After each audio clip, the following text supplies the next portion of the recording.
new year. So how will the Chinese digital currency help to improve the financial stability? Will the digital currency support the internationalization of the renminbi? Well, there are many kinds of central bank digital currencies. In general, there are two. One is retail central bank digital currency, and the other is a wholesale central bank digital currency. The one we're talking about in China is a retail.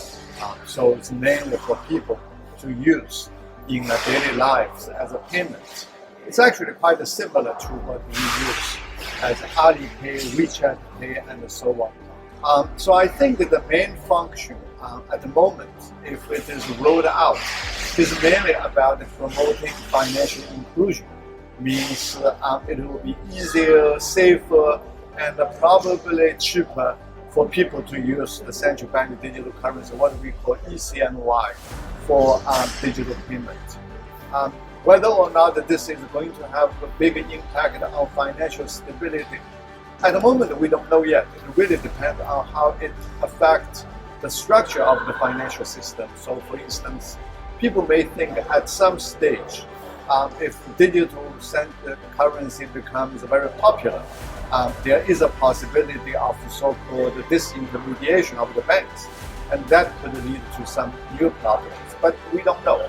Some other people also think, well, because the central bank digital currency is monitored by the central bank, they know everything about the whole what we call life cycle data, then there is a possibility that maybe they can better support the financial stability, because if there's anything wrong, they can always detect the problem and repair the problem. So I think there are many kinds of possibilities at the moment. It's really too early to say that the central bank digital currency is definitely to improve or to destabilize the financial system. That's the first part of your question. The second part of your question is whether it's useful for promoting internationalization of the currency. And again, I think that I'll make 2 points. The first point is internationalization depends on a set of market and policy environments, meaning other people, non-residents, are willing and happy to use your currency and to hold your currency. That itself is not dependent on whether your currency is in paper form or in electronic form or in digital form.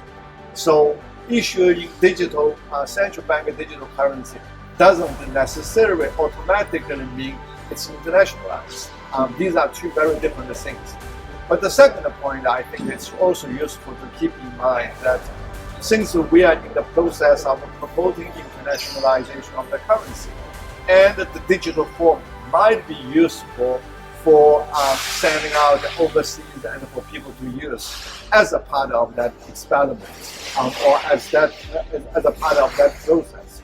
So it will be useful, but itself is not a way of internationalization. So from your point of view, what are the measures that can be taken to mitigate the systematic financial risks?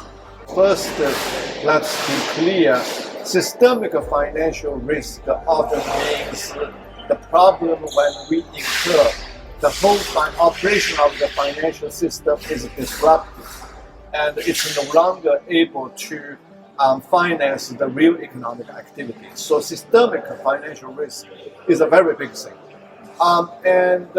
The things that will lead to the accumulation of the systemic financial risk. Number one, we worry that a large number of financial institutions would collapse together. Or alternatively, there are so-called pro-cyclical change. When one thing moves in one direction, a mechanism can push it further. And in fact, the former chairman of the Federal Reserve Bank, Ben Bernanke, in his study once found the so-called financial accelerator. What he found was some banks use properties or your housing to serve as collaterals to borrow from the banks. That kind of practice would cause some kind of financial accelerator. When the asset price is high, the bank will lend you more money, but if the bank lends you more money, there will be more liquidity in the system, the asset price can continue to rise. So I think when we talk about reducing the systemic financial risk, we should mainly be paying attention to, number one, the large number of financial institutions that fail at the same time. That would be a big problem. Or alternatively, if the whole system moves in one direction, but it's exaggerated by the so-called financial accelerator mechanism. The ways to reduce financial risk, you could look at, for instance, improve the micro-level prudential regulation to make sure that individual institutions stay healthy. But the second part of the policy now, most countries are trying after the global financial crisis is to strengthen or to create the so-called macro prudential financial regulation. Sometimes you find that even if individual financial institutions are stable, that doesn't necessarily mean there is no systemic problem. So you need proper prudential regulation at both micro level and the macro level. And that's what I think our regulators are doing. My last question, how could technological innovation win more support from China's financial sectors? This is quite difficult because scientific innovation has its own features. And for finance, the most difficult thing is the so-called information asymmetry. So when you, for instance, are lending money to a shoe factory, and you know the shoes the factory is producing is of good quality, has demand in the market, then it's relatively easy for you to make a decision to lend the factory money. If the factory is involved in creating a new kind of products, like the chips or new products, then there are lots of uncertainties involved. It's much more difficult because you need to understand that the uncertainties surrounding. So I think there are three things we can do. The first thing is we probably need to develop the multi-layer capital market. And you can have professionals try to understand the nature, the risk, the benefit of these potential innovations. You need experts to make the decision. The second thing, which is also related to the financial structure, our financial system is banking dominant. And now I just said that they are probably not the best institution to support technological innovation. But in the world, there are also other financial institutions, like in Germany, in Japan. They also have bank-dominated financial system, but they also supported the innovation. So what I think we can learn from them, how to utilize the banks to support the technological innovation.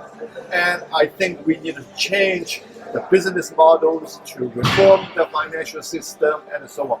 Because my own view is that in the foreseeable future, the banks will continue to be the main players in the Chinese financial system. So if that's the case, then we should try very hard to adapt the banks and to change their business models so that they can support innovation better. The final thing I think we could also do is to apply the new digital technology.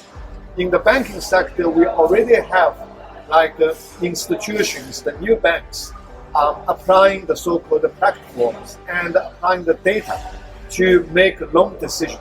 This is actually a very good exercise. I think we could apply the same practice to the capital market and to support the firms involved in innovation.